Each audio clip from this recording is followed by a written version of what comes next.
Exponent शुरू कर रहे हैं। एक्सपोनेंट है क्लास 8 का।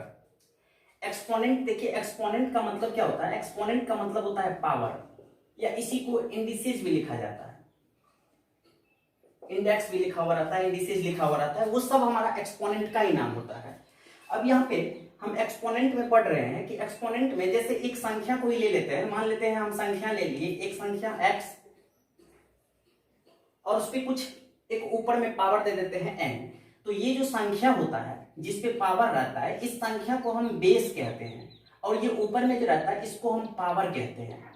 इसी का नाम एक्सपोनेंट भी होता है, इसी का नाम इंडिसेस, इंडेक्स भी लिखा हुआ रहता है। तो ये संख्या हमारा बेस, जिस संख्या पे हमारा पावर दिया हुआ रहता है वो संख्या हमारा बेस कहलाता है, और जो ऊपर में रहता है वो हमारा पावर कहलाता है। अब इसका कुछ फार्मूला है, कुछ प्रोसेस है हमारा बनाने का कि कैसे हम एक्सपोनेंट के सवाल को सॉल्व करते हैं। तो उसको देखते हैं कि एक्सपोनेंट में कुछ फार्मूला सबसे पहले डिराइव करते हैं। तो फार्मूला हमारा हो गया, जैसे अगर पहला फार्मूला कि कोई ऐसा नंबर हो,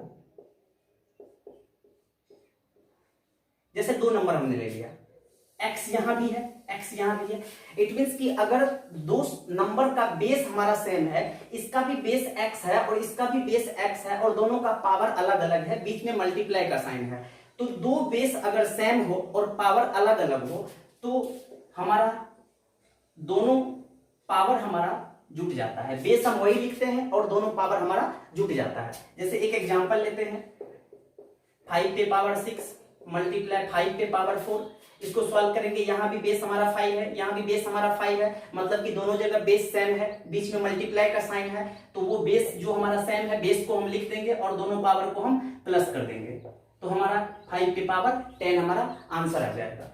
अगर बेस हमारा सेम हो और बीच में डिवाइड का साइन दिया हुआ है, दोनों जगह बेस सेम है, पावर अलग अलग है और बीच में डिवाइड का साइन दिया हुआ है, तो ऐसे स्थिति में हमारा पावर माइनस हो जाता है। 5 पे पावर 6 डिवाइडेड बाय 5 पे पावर 4, तो 5 पे पावर 6 माइनस 4, तो 5 पे पावर 2 हमारा आंसर बन जाएगा।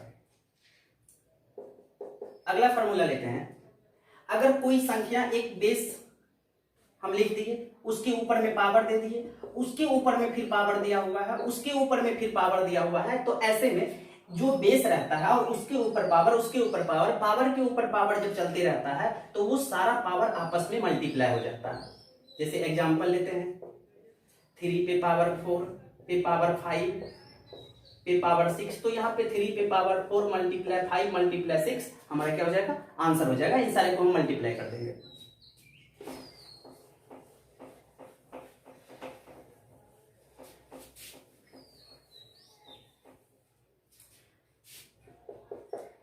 अगर किसी संख्या पे पावर माइनस है, पावर अगर हमारा माइनस में हो जाता है, तो जो बेस होता है, देखिए बेस के नीचे कुछ नहीं है तो 1 है, मतलब ये बेस अकेले नहीं होता है, बेस में क्या होता है? न्यूमरेटर और डिनोमिनेटर दोनों होता है।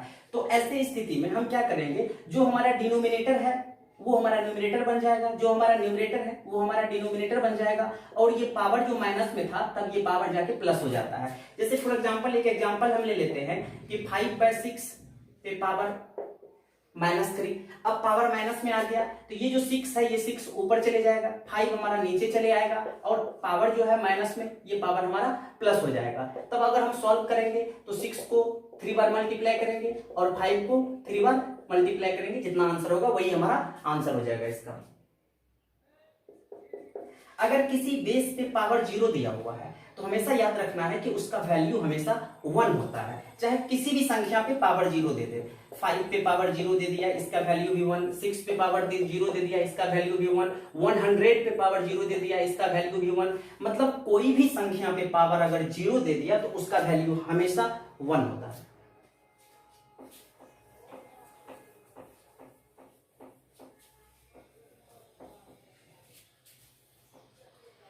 जैसे एक चीज समझिए कि मान लेते हैं कि बराबर के दोनों साइड, जैसे x पे पावर n दे रखा है इज इक्वल टू x पे पावर m है, कि मतलब बीच में हमारा इक्वल का साइन है और दोनों ही तरफ हमारा बेस बराबर है, इधर भी x इधर भी x, जो बेस इधर है वही बेस हमारा अगर इधर है, तो याद रखिए कि हमेशा पावर भी दोनों तरफ हमारा क्या होता है, बराबर होता है, n is equal to m। जैसे एक एग्जांपल सॉल्व करते हैं, जैसे 5 पे पावर 6 दे रखा है इज इक्वल टू 5 पे पावर 2x दे रखा है। हमको यहाँ पे बोला गया कि x का वैल्यू फाइंड कीजिए क्या होगा। तो यहाँ पे हम दोनों तरफ देख रहे हैं कि यहाँ भी बेस 5 है और यहाँ भी बेस 5 है, तो हमारा दोनों पावर भी सेम होगा, तो 6 इज इक्वल टू 2x हो जाएगा और x इज इक्वल टू हमारा 6/2 हो जाएगा, डेट इज इक्वल टू 3 हो जाएगा। तो x का वैल्यू हमारा 3 निकलेगा। तो ये एक्सपोनेंट का हमारा कुछ रूल्स है, कुछ फार्मूला है एक्सपोनेंट का, इस फार्मूला को याद रखना है और इस फार्मूला की मदद से जितना भी सवाल है सारे सवाल को हमको सॉल्व करना है। अगर सवाल को सॉल्व करने में खास करके आर.एस. अग्रवाल से अभी हम बता रहे हैं, आर.एस. अग्रवाल से बता रहे हैं, अगर कोई सवाल में प्रॉब्लम आती है, सॉल्व नहीं होता है, आपको कमेंट बॉक्स में जाकर के क्वेश्चन नंबर लिखना है, एक्सरसाइज लिखना है, या आप आर.एस. अग्रवाल का पेज नंबर लिख सकते हैं और क्वेश्चन नंबर लिख सकते हैं। मेरे पास बुक अवेलेबल है, मैं उसका वीडियो अलग से बना करके जितना भी आपके पास प्रॉब्लम आएगा सारे प्रॉब्लम का हम सॉल्यूशन करके आपको मैं वीडियो बना करके दे दूंगा। तो इस प्रकार से एक्सपोनेंट का हम सवाल सॉल्व करेंगे और जहां परेशानी आएगी, जहां पे प्रॉब्लम आएगी, वो प्रॉब्लम को हम सॉल्व करेंगे।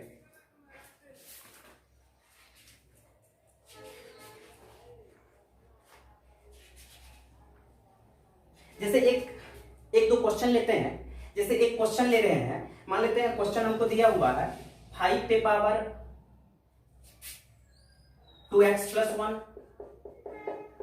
Is equal to 125। अब इसको हमको सॉल्व करना है, तो देखिए यहाँ पे बेस हम देख रहे हैं कि 5 है यहाँ पे बेस और यहाँ पे 125 है, बीच में इक्वल का साइन है। तो सबसे पहले हमको क्या करना पड़ेगा, दोनों साइड हमको बेस को इक्वल करना पड़ेगा, हमारा बेस बराबर होना चाहिए। तो हम यहाँ पे इसको छोड़ देते हैं इसी प्रकार से और इधर जो है हम लिख सकते हैं 125 को 5 पे पावर 3। अब देखिए दोनों साइड हमारा बेस इक्वल हो गया और बेस इक्वल हो गया तो हमारा पावर भी इक्वल होगा, अभी जस्ट बताए हैं। तो इस प्रकार से हम लिख सकते हैं 2x plus 1 is equal to 3। तो 2x इज इक्वल टू 1 को उस साइड भेज देंगे, 3 minus 1, 2x is equal to 2, x is equal to 2/2, cancel होकर के आंसर हमारा 1 निकलेगा। तो इस प्रकार से जब भी ये x वगैरह का वैल्यू कहेगा निकालने के लिए आपको ध्यान रखना है और इस प्रकार से हमको सॉल्व करना है, हमारा सारा सवाल सॉल्व हो जाएगा एक्सपोनेंट का। तो इससे पहले रेशनल नंबर पढ़ा चुके हैं, अब एक्सपोनेंट हो गया, अगला चैप्टर हमारा स्क्वायर एंड स्क्वायर रूट होगा। तो इस तरह से एक एक लेसन आप बनाते जाएंगे, जो भी सवाल में प्रॉब्लम आएगा कमेंट बॉक्स में लिख करके पेज नंबर या एक्सरसाइज लिख के क्वेश्चन नंबर लिख के आप कमेंट कर देंगे, मैं आपको वीडियो बना करके उसका सॉल्यूशन करके यहाँ से समझा दूंगा। और उसके बाद आगे हमारा स्क्वायर रूट होगा, तो रेशनल नंबर और एक्सपोनेंट का बना लीजिए, उसके बाद स्क्वायर एंड स्क्वायर रूट का वीडियो आगे आएगा, आप उसको भी देख लीजिएगा। और इस तरह से आर.एस. अग्रवाल हमारा टोटल आर.एस. अग्रवाल का सॉल्यूशन करवाएंगे, टोटल आर.एस. अग्रवाल सॉल्व होगा। उसके बाद जब आर.एस. अग्रवाल हमारा खत्म हो जाएगा 1 से 2 महीना में, उसके बाद फिर दूसरा बुक आर.डी. शर्मा या फिर केसी सिन्हा कोई बुक हम लेंगे।